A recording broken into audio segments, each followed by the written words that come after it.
আমার হায়াতি লেখিকা মারুফা ইসলাম সিজন 2 পর্ব 19-এর শেষাংশ।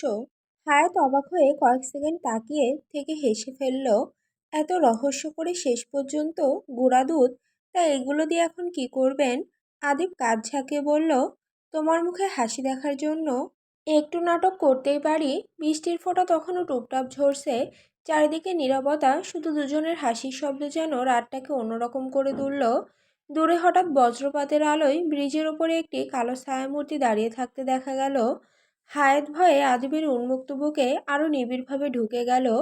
হায়াতকে ভয় পেতে দেখে আদিব মৃদু হেসে হায়াতের খোলা বক্ষভাঁজের বুক গুজে দিল। এমন স্পর্শে চোখ বন্ধ করে নিল হায়াত। আদিব ধীরে ধীরে মুখ তুলে হায়াতের ঠোঁটের কাছে এসে ফিসফিস করে বলে উঠল, স্ট্রবেরি লাইক করো? হায়াত লজ্জায় হাঁসফাঁস করে উঠল। আদিব ধীরে ধীরে কিছুটা গুঁড়ো দুধ হায়াতের অধরে দিয়ে লেহন করতে শুরু করলো। হায়াতও দিশেহারা হয়ে তালে তাল মিলাতে লাগলো। আদিব হায়াতকে আর কথা বলার সুযোগ না দিয়ে ও হায়াতের অবাধ্য ঠোঁটের ওপর নিজের ঠোঁট ডাবিয়ে দেয়। এক তীব্র অথচ নেশাতুর চুম্বনের চিৎকার আদিব নিজের ঠোঁট দিয়ে শুষে নিজের মধ্যে নেয়। প্রথমে হায়াত বাধা দিলেও আদিবের শক্ত হাতের বিচরণ করে সেই মসৃণ সংবেদনশীল স্থানে। হায়াত ও না পেরে নিজের ভেতরের কামনায় আদিবের সাথে মেতে ওঠে এক নির্জন রাতের ভালোবাসার খেলায়। আদিব ধীরে ধীরে সেই সংবেদনশীল স্থানে নিজের জিহ্বা নিয়ে যায়, কিছুটা গুঁড়া দুধ দিয়ে লেহন দিতে শুরু করে। আস্তে আস্তে হায়াত পুরোটা আদিবের আয়ত্তে চলে যায়। মৃদু চিৎকার করে ওঠে, হায়াত ব্যথায় কোকিয়ে উঠল, তবে আদিব ছাড় দিতে নারাজ। এক সময় ভালোবাসা আদান প্রদান করে ভোর 3টায় হায়াতকে পেঁচিয়ে শুয়ে আছে গাড়ির ব্যাক সিটে। হায়াতের শরীরে কাপড়ের লেশমাত্র নেই। হঠাৎ ঘুমের মধ্যে তলপেটে ব্যথা লাগতে চিৎকার করে উঠল হায়াত। আহ, কি ওটা? আদিব মুচকি হেসে বলল, কালামানিক ওটা জান। হায়াত রাগে গজগজ করতে করতে বলল, সারা রাত আমাকে ছাড়েননি, এখন এই বালকে সরান। উফ, ব্যথা লাগছে। আদিব কিছু বলল না, হায়াতকে নিজের উপর বসিয়ে দিল। আধো ঘুমে ঘুমে অচেতন অবস্থায় আদিবের বুকে হেলে পড়ল।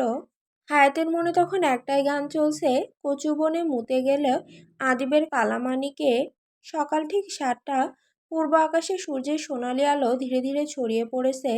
রাতের শিশিরে ভেজা ঘাসগুলো সূর্যের প্রথম আলোয় মুক্তোর মতো ঝলমল করছে।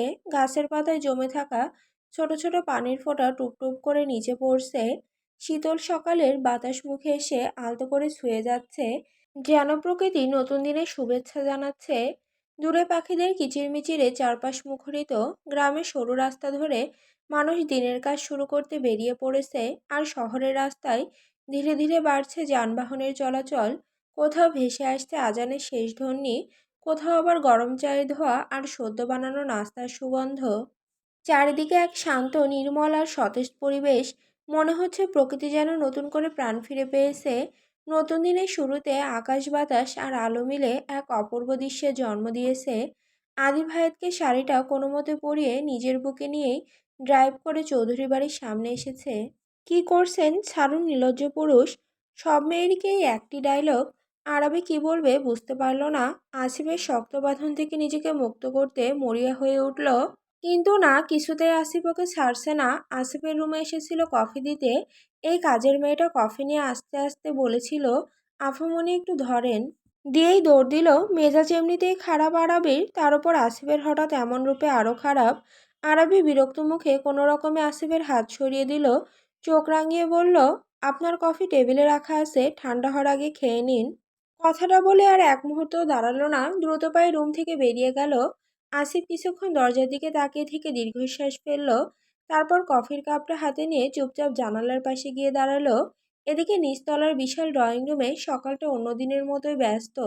আরিফ চৌধুরী আরাম কেদারায় বসে খবরের কাগজের পাতা উল্টাচ্ছেন। চোখে চশমা, হাতে ধোয়া ওঠা এক কাপ চা। মাঝে মধ্যে গুরুত্বপূর্ণ সংবাদ পড়ে ভ্রু কুঁচকে আবার পাতা বদলাচ্ছেন। চারপাশে সকালে শান্ত পরিবেশ। জানালা দিয়ে সোনালি রোদ এসে মেঝেতে পড়েছে। পাশের সোফায় আলতাফ চৌধুরী ধীরে সুস্থে চায়ে চুমুক দিচ্ছেন। মাঝে মাঝে খবরের কাগজের কোনো শিরোনাম দেখে আরিফ চৌধুরী সঙ্গে দু একটা কথা বলছেন। অন্য পাশে রাজ আর তাইব চৌধুরী বসে নিজেদের মধ্যে অফিসের কিছু গুরুত্বপূর্ণ বিষয় নিয়ে আলোচনা করছে। দুজনের মুখেই গম্ভীর ভাব, তবে কথাবার্তায় পারিবারিক আন্তরিকতার ছাপ স্পষ্ট। ওদিকে রান্নাঘরে সকাল থেকে ব্যস্ত নাজমা বেগম একদিকে নাস্তার শেষ প্রস্তুতি, অন্যদিকে কাজের লোকদের নির্দেশ দিচ্ছেন। গরম পরোটা, ডিম, সবজি আর চায়ের সুগন্ধে পুরো চৌধুরী বাড়িটা ভরে উঠেছে।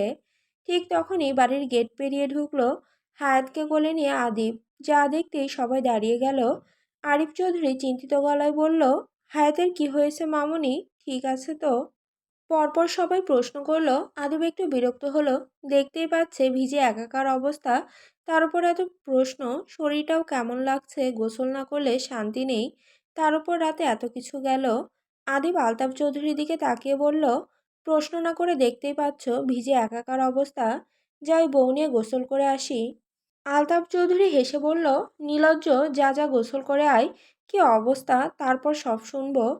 হায়াত লজ্জায় চোখ বন্ধ করে পড়ে আছে। তখনই নাজমা বেগম এগিয়ে এসে বলল, কি রে, কি অবস্থা এগুলো তোদের? নাজমা বেগম দ্রুত এগিয়ে এসে হায়াতের কপালে হাত রাখলেন। কি রে, কি অবস্থা তোদের, এত ভিজেছিস কেন? হায়াত মা, তোর শরীর খারাপ লাগছে নাকি? হায়াত লজ্জায় মাথা নিচু করে রইল। ক্লান্ত কণ্ঠে শুধু বলল, আমি ঠিক আছি, একটু ক্লান্ত লাগছে। আদিব দীর্ঘশ্বাস ফেলে বলল, রাতে হঠাৎ বৃষ্টিতে আটকে পড়েছিলাম, অনেকক্ষণ বাইরে থাকতে হয়েছে। ওর শরীরটা ভালো লাগছে না, আগে ওকে রুমে নিয়ে যাই, তারপর সব বলছি।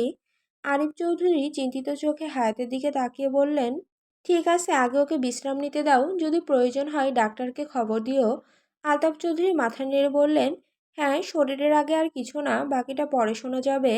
নাজমা বেগম কাজের মেয়েকে ডাক দিলেন, রেশমা, তাড়াতাড়ি গরম পানি আর 1 কাপ আদা চা নিয়ে উপরে যা, আর হায়াতের জন্য শুকনো কাপড় বের করে দে। আদিবার কিছু না বলে সাবধানে হায়াতকে নিয়ে সিঁড়ি বেয়ে উপরে উঠে গেল। তাদের চলে যাওয়ার পর ড্রয়িং রুমে কয়েক মুহূর্ত নীরবতা নেমে এলো। রাজ নিচু স্বরে বলল, ভাইকে আজ কেমন যেন অস্বাভাবিক লাগলো। তায়েব চৌধুরী জানালার বাইরে তাকিয়ে গম্ভীর কণ্ঠে বলল, হ্যাঁ, মনে হচ্ছে শুধু বৃষ্টির কারণ নয়, আরও কিছু হয়েছে যেটা এখনো আমাদের বলেনি। দুজনের কথোপকথন শুনে আরিফ চৌধুরী খবরের কাগজ ভাঁজ করে টেবিলে রাখলেন। তার মনে অজানা এক দুশ্চিন্তা ধীরে ধীরে বাড়তে লাগলো। কিন্তু তাদের এই চিন্তা এত, তারা তো জানে না অস্বাভাবিক কেন লাগছে। ফিহা লম্বা করিডোরের মাঝপথে গিয়ে থেমে গেল। সামনে কোলে নেওয়া হায়াতকে নিয়ে রুমে ঢুকতে ঢুকতেই গভীর চুম্বনে ভরিয়ে দিচ্ছে হায়াতকে কোলে রাখা অবস্থায়। এইগুলো ফিহার চোখে পড়তেই কেমন করে যেন চাইলো।